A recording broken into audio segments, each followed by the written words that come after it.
The Director of National Intelligence does a somewhat thankless job, tasked with coordinating and integrating the work of the U.S.'s 17 intelligence services. The National Intelligence Director knows more about the threats facing the U.S. than all but a few people on Earth. It's undoubtedly a stressful position, but it does have at least one perk: gifts from foreign governments, which records show come in the form of rugs, daggers, and at least one sculpture depicting the death of a dragon. On Monday, the website governmentattic.org published the results of a Freedom of Information Act (FOIA) request it submitted to the Office of the Director of National Intelligence (ODNI) last year. The request sought records of all gifts given to the ODNI by foreign governments, and the records the ODNI provided show more than 40 ceremonial gifts and gift packages, including chess sets, medallions, watches, and rugs worth between $375 and $13,000.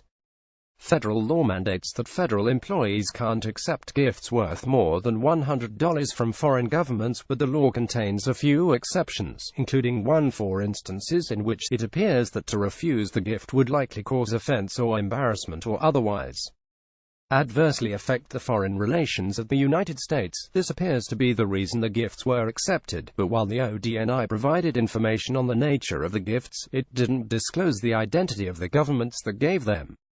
Under federal law, the recipient of a gift from a foreign government is usually required to hand the gift over to the federal agency that employs them within 60 days. John Negroponte, the first Director of National Intelligence, received a sterling silver cigarette box, a table clock, a silk rug, a 12-inch long curved dagger, and a jewelry box, among other gifts, as well as one package of gifts that included sterling silver medallions, a CD, and a book. All of the gifts were approved for official display, meaning, presumably, Negroponte didn't get to bring them home. The ODNI did not immediately respond to International Business Times questions about where the gifts were displayed. It's not only the National Intelligence Director who received gifts from foreign governments. Dr. Ronald Sanders, the ODNI's Chief Human Capital Officer, received a chess set and a silk rug worth a combined $2,050 in 2006.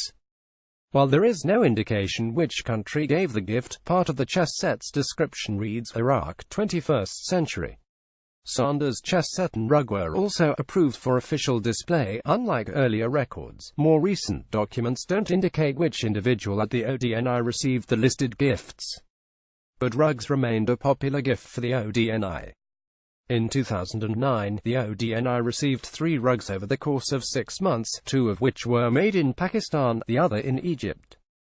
Some other gift highlights from the FOI response: cowbell and black leather strap, as well as a Swiss Army knife.